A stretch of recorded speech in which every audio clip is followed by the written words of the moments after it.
If like I deserve to be here, just like everybody else, I'm going to show you I can, you know, versus the families that are all together that all have like great. I'm going to be successful, but you don't have to. But that was a hard thing to let go of. Sue talked about though when you're older and you're there and you're asking questions and the younger people are kind of like, you know, shut up or whatever.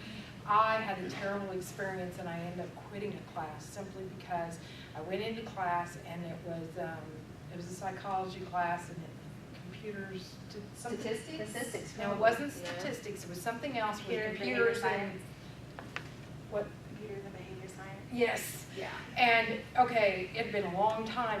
We didn't have computers when I was, you know, and then here I was back in there.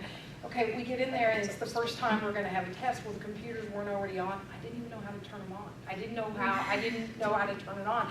And so there was a young girl sitting next to me and I said, how do I turn it on? And she gave me the ugliest look, like, old lady, shut up, you know.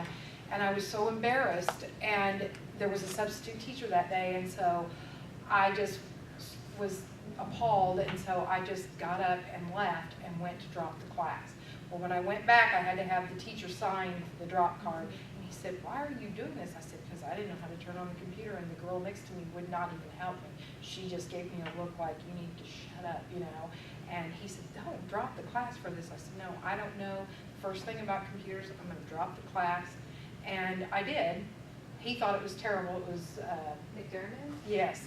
He's like, don't drop this class. I said, no, I'm going to drop it. And what I did though was go and take a basic beginner's class about computers, which he kept telling me, you don't need to do that. You're going to pay extra, and there's no reason for it. I'll help you. But I insisted, so I went and took that class first, and then came back and took the other class, all because one young girl made me feel inferior, which is ridiculous.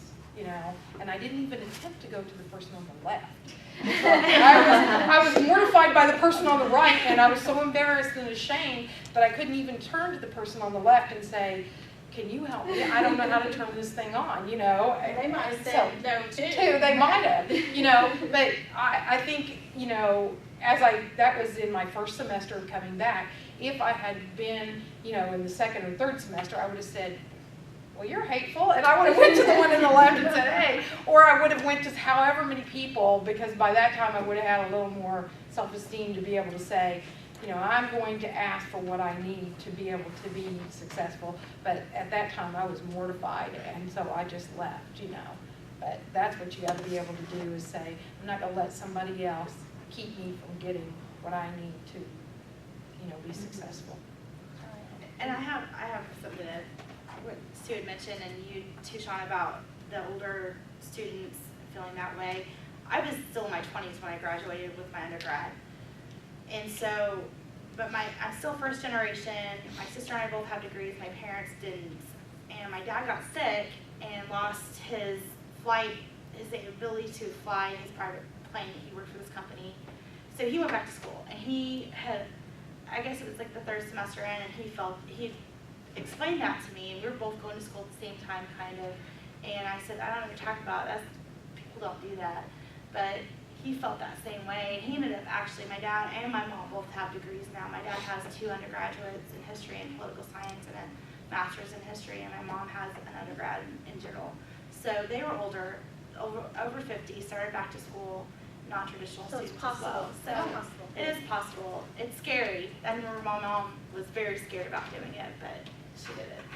And that kind of brings me to the next thing I want is for you all to give advice, suggestions, anything that you could give to anyone that's in similar situations, which a few of you have already shared some things. Well, first I want to clear up my motivation for making 4.0. Had nothing to do with myself. At that time, the state was reimbursing tuition, and it was 100% if you made an A. So, just saying. I'm not that big of a perfectionist, but no. But there was money on it. There was money involved. I didn't know. 100% reimbursement for an A. So it's like I needed the money. I work for the state. They don't do that anymore. I was going to say, yeah. Yeah, they don't do that anymore. I don't know. I guess advice, you know, I mean, just keep your eyes on the goal. And just remember, it's just a season. It might be a long season. And it might be a dry season, however you want to put it. You'll be broke, you'll sacrifice a lot of things, but in the end, once you get done with it, again, it opens up a whole new world. You know, getting my bachelor's degree got me the job that I have now. Getting my master's degree got the other job that I have now. And, you know, it just opened so many doors. And when I went to go get my master's degree, I was working for DYS, and, you know, people are like, oh, are you going to leave when you get your master's? Are you going to leave when you get your master's? I'm like, no.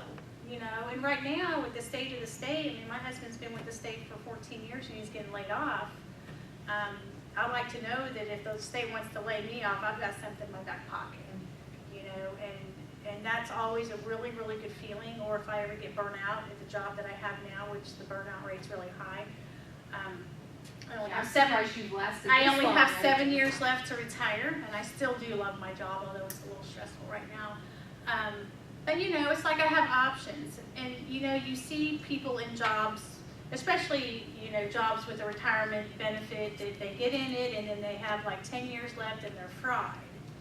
And then they're not any good to anybody because they don't have options.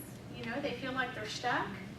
They can't go anywhere, you know, and I go to work every day knowing that if I ever need to leave or get laid off or whatever happens, it's like I have options. And there's just no better feeling than that in life, to know that you have options. So hang in there. I don't know how we should ask you guys what I'd be interested to know, like, where you guys are in your college careers. And, Yes, and I meant to actually have everyone introduce themselves and kind of tell that. So since we have a few minutes, why don't we go ahead and do that? Can we start with you, Jane? Yeah. I'm Jay. My major's in sociology, minor in paralegal studies. I'm a senior. I graduate in May. Yay! I'm ready to be done. Yeah. Got that senioritis? Yeah, well, it was worse my junior year, Ooh, but by yeah. the senior year, you kind of improve because you're like, I'm almost done. Yeah, you I'm see almost the light done." is closer. Yes. Definitely. My name's Sean Coe. My major is criminal justice for the minor CSI. I'm a sophomore. Courtney. My name's Courtney, and my major's criminal justice, and I graduate next December. And I'm a single mom, and I work 3 jobs. Wow. And I live in Nevada, so most of my classes are online right now. And I'm looking into getting my master's also. So I was kind of curious. I didn't hear where you got yours. Central Missouri State. I'm actually going to go with them to UMKC. Well, that's actually, so CMSU's, they changed the name. I know, I don't like it. All that stuff. Central Missouri University. University of Central Missouri. That's where I graduated from. Which, that's my next step. And so I'm doing full-time right now. I've done full-time for the past 4 years. And I'm just going to do bare minimum into my master's program. Take it easy. Hi, I'm Jennifer Lee. I am a junior right now. I'm an accounting major. I pretty much work, I drive a school bus, I work all the time. I take 21 hours a semester because I have to graduate within 4 years. I also feel that I have to have an A in every class, even though tax really put a kicker in that one. But Killing me. I've gone through the divorce, you know, and had to raise my daughter by myself during this whole time, so I understand where everybody's coming from, trying to get all this done. I feel like I have no life, and I hope that someday that I will. I'm so used to always going that I maybe not let myself at some point, but that's where I'm at. I have to add that my son wants to drive a school bus while he goes to college. It works well. My son wants to ride on the school bus every day. I'm Andrea, and I'm an accounting major. I also graduate in May, so I'm ready to be done too. I work 2 jobs, and even though I don't have as much going on as, I guess, Jennifer or anybody else, I still feel like I have no life, like social life or anything. So I'm go to school, go to one job, and then go to the next job, and then go home and study and then sleep. And you're first generation college Yep. student. Guillermo. My name is Guillermo. I'm a first generation as well. I'm a second year freshman because I didn't take it so serious the first semester, but That's okay. I was a 3 years freshman. I quit, came back because I was a big Just gonna tell you. I don't have a job right now, but I hope to get one soon because I need some income. So. And have you declared a major, or are you still? Oh, nursing. Nursing? So, And then Oh, I'm done. Jacqueline. I'm Jacqueline. I'm a psychology major and considering a JD grad school.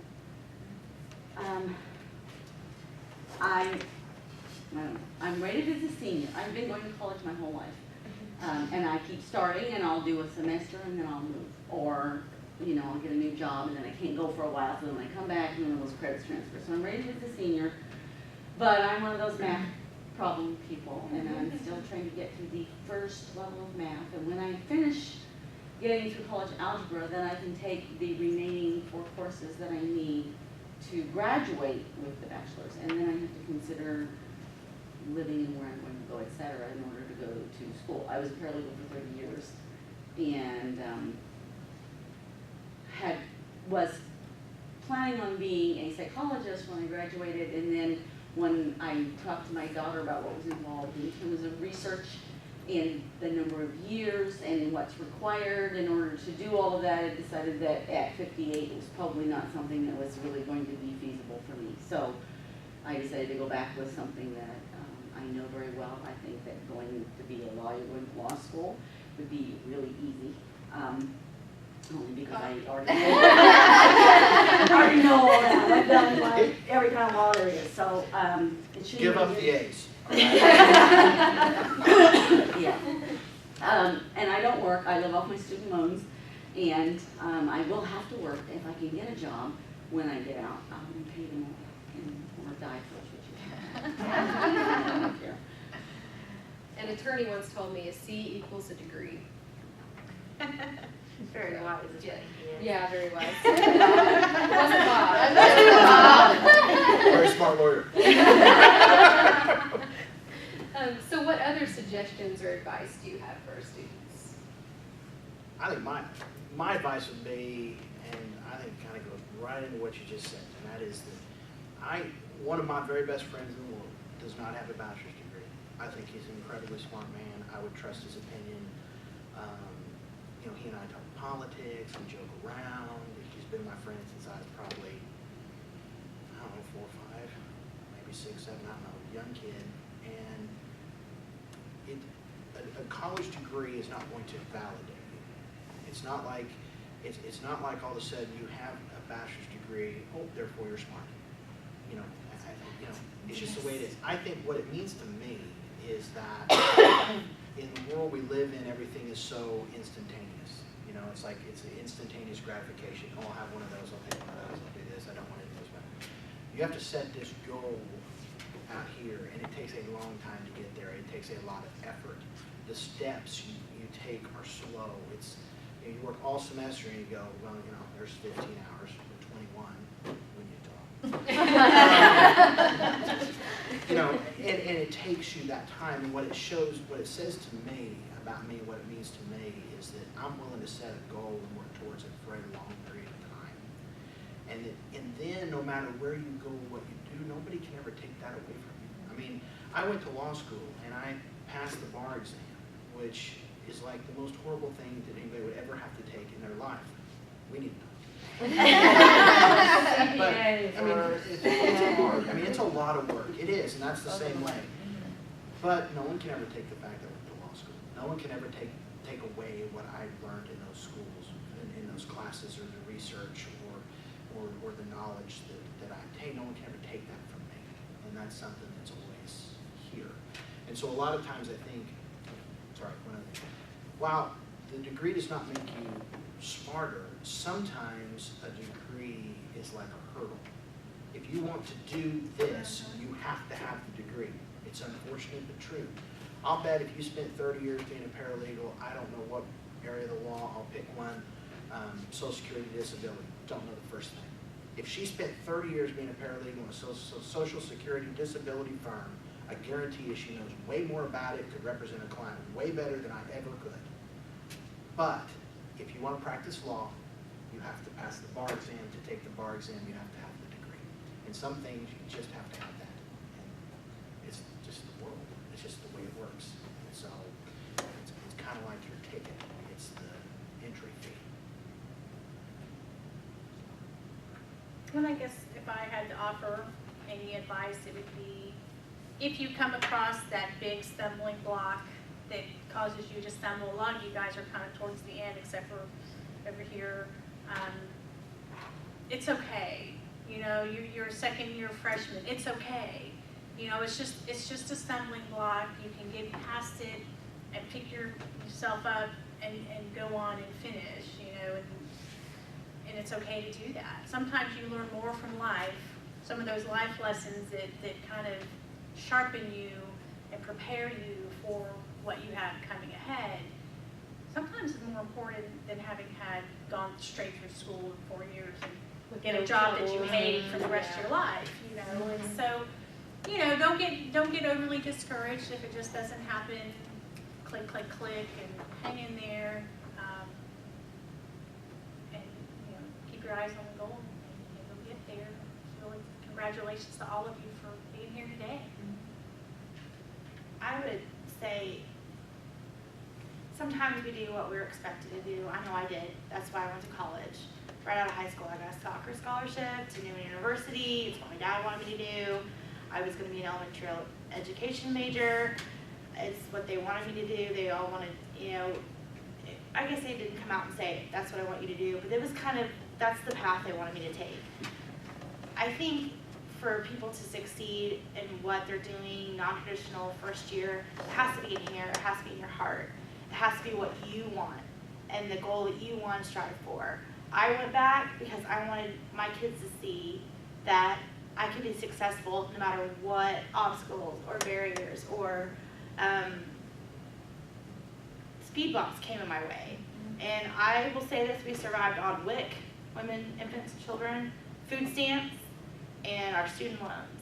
And we had 2 cars that were paid off, and that's how we made it through. My husband went to school full time. He didn't take nearly the hours I did. I did 15 hours a semester. He did 12. He graduated before I did, but I was 3rd year freshman when I started. And you did the 2 degrees. I did 2 degrees, and yeah, I was overachiever. But you know, you have to have that want inside of you to move forward and to reach your goal. If you don't have that, if your heart's not in it, then you have to take a step back and say, what do I want to do with my life? Is this really something that I want to do? I knew the second early education class I had at Pitt State that I was not going to be a teacher if I was going to have kids. I just was not going to do it. So I think I changed my major 3 times. I changed colleges 4 times. I went to Newman University, Pitt State, Rogers State, and finally ended up at Missouri Southern.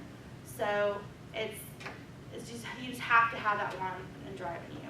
So that would be just taking, you know, look at your life and what you're doing and make sure it's really what you want to do. I would say too that there are lots of people out there that will help you when you face things like those math classes and stuff, because I struggled with that, and you know, I found somebody that was really good at math and could help me and tutored me on my lunch hour, and you know, just going out and keep trying to find the people that will help you and not being afraid to say I need help with something. And you know, if it's turning on the computer or a math class or whatever it is, because there are resources out there, and it's just being able to go out and say I need help with something and keep being persistent enough to keep going and looking for the person that can help you with it. You know, and even if you go the first time and maybe you don't make that connection with whoever that person is there, maybe at the resources they have here on campus, but you find somebody else or something until you find what you need to get the job done, because sometimes that's, you know, all it is making the right connection with somebody, because the person that helped me with the math wasn't through the school. It happened to be another a supervisor at Walmart who just said, oh, I was a math major. You're having trouble with math? Well, I'll change my lunch hour to the same as yours, and I'll tutor you through lunch. And that's how I made it, you know, because they were able to help me. So, you know, it's just being persistent and loud and saying, I need help, and keep trying to find the right person. But, you know, you have to get over that, because, you know, I let myself get in a bind over that computer class just because I was too embarrassed to say, you know, I don't know how to turn this thing on. Well, can I add to that? As an educator also, I teach college at Crowder online and in class. And use your teachers, as resources. I know when I was my first go around, I wasn't about to go talk to a teacher. Are you kidding me? I would have been so much better off if I would have just got that one point of clarification that I needed to make a C on my paper instead of an F, because I didn't know how to write APA style. Because I didn't ask, well, what's APA style? Your teachers really do want to help you, I think, for the most part. And ask them. I think that's a big mistake I made, first generation going through, is I did not ask my teachers or professors or whatever you want to call them. I didn't ask them anything. I didn't ask them either. I was very intimidated. And I I didn't feel was like very I could approach intimidated. They them. would be like, well, my office hours? It's like going to the principal's office, but that's not how they are at all. Now that I am a teacher, I'm like, gosh, I wish they would use me as a resource. And I have this guy in my class, I don't know how old he is. He's very gray, and anyway, he's really, I sat down the other night and showed him how to do an assignment on Blackboard. He's like, is that all there is to it? I'm like, that's all there is to it. And so for half the semester, he's been intimidated by this Blackboard assignment, and all he had to do was say, I don't get it. And we sat down, and in 5 minutes, he's like, that's all there is to it? That's it. So anyway, that was my last thought. Did you have anything else, Beth? No, they said it all. Just stick with it, because it'll be over, and you'll have that degree, and it'll be well worth it. So. Does anyone have any questions for our guest panel? I don't really have any questions. I think that a lot of times they talk about the challenges that we face as older students or non-traditional students, but yet they don't talk about the positives that we face. I mean, that we have. We're more outspoken. We know about life. We've lived through it. Not afraid to ask questions. I use that. I ask those questions, and I use everything that I can to try to get myself through school. So I think to me, I don't think it is a bad thing. I think of it as a plus. No. And I care more about my schooling. The only other comment I was going to make is that I consider myself to be an example to all the young students. Like, I was walking to class one day, and there was 2 people behind me, and the guy says to the girl, I really hate having those old people in my class. They just don't shut up. This one woman, she just keeps asking questions and asking questions. And the girl, and they're a couple, and the girl says to him, real quietly, I like them. And, from behind, I don't know if I look old or not, but from behind, and then literally like right behind me. And I'm thinking to myself, what? And so she says, I like them. I like their questions. They make me think about things. And he's not even listening to her. He's going, din, those old people, and they make us stay after. And she's like, but she's like talking down here, and he's up here. And I went, okay, that couple's not staying together. but I thought to myself, and I thought, I wonder if that's how, because I ask questions, lots and lots of questions, because that's my money I'm spending. I got it. If I haven't paid for it, I'm going to pay for it. That's my future, my investment. I have to know this material. They're going to want me to do it on a test. I probably will end up needing to use it in life. So from my perspective, I ask all those questions. But I also bring perspectives from things that I've seen through life. It's not just words. It's not just a statement. I have an idea that it relates to, and I think that helps the younger people who haven't had that experience to remember the material. So I think that I'm an asset to the class. I'm sure there's people that think that I'm not, but in my mind, it's not about them. It's about me. I'm here for me, and I hope they're there for them too, but I'm not going to let because I thought about that, because I used to be like you, and I was like, somebody said something like that on campus, I'd be going, is he talking about me? Is he saying this behind my back because he wants me to leave? I went, no, don't let that stop you. Don't let anything stop you. I started college, the very first semester of my 18-year-old son started college because it was more of a challenge, because I was telling him to do good and make it, an important part of your life. And he says, well, how do you know? You've never went to school. So that was my challenge, to go show him that I could do it and I could make good grades. And my very first grade, an A that I got, I was very excited about, and I went home and told him that, I got the highest grade in the class, and he looks at me and he goes, you're one of those. And it was kind of discouraging, because I was so excited about thinking that he would be proud of me, and then he was like, you're one of those, like a grade setter, and that kind of thing. So, of course, he failed out his first semester, and I didn't, so. And I think non-traditional students and first generation have so many positive attributes. I know we've been talking a lot about challenges and how to cope with those things, and I'm glad that the two of you brought up the positives, because you are more invested in your education. And you're probably going to get more out of it because you're not just memorizing facts to spit them back out on a test. You're thinking about them, you're learning about them, you're trying to apply them to real life because you're looking at what's beyond college instead of what's here at the moment. What do I have to do to get through this class so I can go on and do whatever else I need to do? And so I think that's great. They usually want to pick you when it's a group project. Yes. too. Yeah, well, I always walk into a classroom and pick the oldest person there because I think, I don't want some young kid benefiting from all my work. And I was in my 20s when I went back as a non-traditional student, and I would say that I'm better now. I'm a shy person.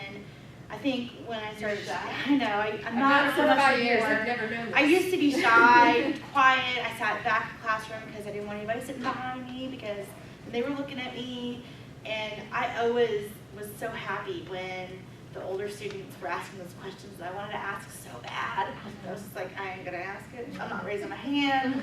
And then that was when, as I went through school, I'm more open to everything. But I would say, yeah, it's just, don't be afraid of it. It's a positive experience. I wouldn't change it for the world. Do I want my kids to go through the same thing? Obviously not. I don't want them to struggle like I did. But I at least showed them in a positive aspect that it can be done. But I don't think younger kids have to struggle that much because they don't understand the challenges of life yet, so, and they can't cope with that like we can, so. Any other thoughts from the panel or questions from the audience? I'll just tell you, if you go into graduate school, when I was in graduate school, we were all working. You know what I mean? It seemed like everybody at that point was working, and it was a lot of fun. Everybody asked questions. Everybody was loud. Everybody bothered the teacher. So it wasn't like, and if there was, we outnumbered those who didn't. You know what I mean? So it was kind of fun. We all Yeah, just grad had a school good is time. a totally different. Yeah, Totally different. Yeah, definitely. You're more That's good to invested. know, actually, that's very good to know, because I've been feeling very sort of intimidated, trying to decide if I'm gonna do this or not, you know? There's a lot. No, there was a It's lot a of lot. It's a lot more laid back and fun, and Okay. I mean work. I mean, I didn't finish, so but And I It's a think, lot of I think we work. spent more time answering questions about an assignment sometimes than just because we wanted to understand what the professor was wanting or the teacher was wanting us to do. And so I would ask more questions, or everybody else would ask more questions. It was more of an open forum Yeah. of people coming together. There wasn't the judgmental of this or that. We did have some, I guess, younger, not really, yeah. But for the most But part, for the most part, everybody was working. professional, everybody had worked in the, got their degree and was going back to school for their master's, so it was a different atmosphere, completely different than undergrad. And once you pick your master's area, it's going to be an area that you want to learn about, and so it's really interesting. Not that they can make a textbook interesting, but it's better than just your social Yeah. studies and history and math. Well, And it takes you 2 years And to working. get, but it takes you 2 years in undergrad to get to those classes you actually want to take. And I think when I started my master's program, one of the first classes I took, and I think Sean and I talked about this, it was Social Work Practice 1, and I thought, oh, this is why we do this. Yeah, Because I've been working at my reinforced job what at you're Children's Division, and I was like, why are we doing a genogram? Why are we doing these things? I'm someone that needs to know the purpose of things. And so once I started taking that class, it was like, oh, all these light bulbs went off, and I was like, wow, now I know why I'm doing the things that I do. kind of inspires you a little bit. Yeah, definitely. Well, we probably should end here because I think we are out of time, but I would like to thank our guest panel for coming and our audience as well. And if you would please fill out the post-test and the evaluation and turn those in before you leave. Good luck. Thank you all. Thank you, guys. Thank you.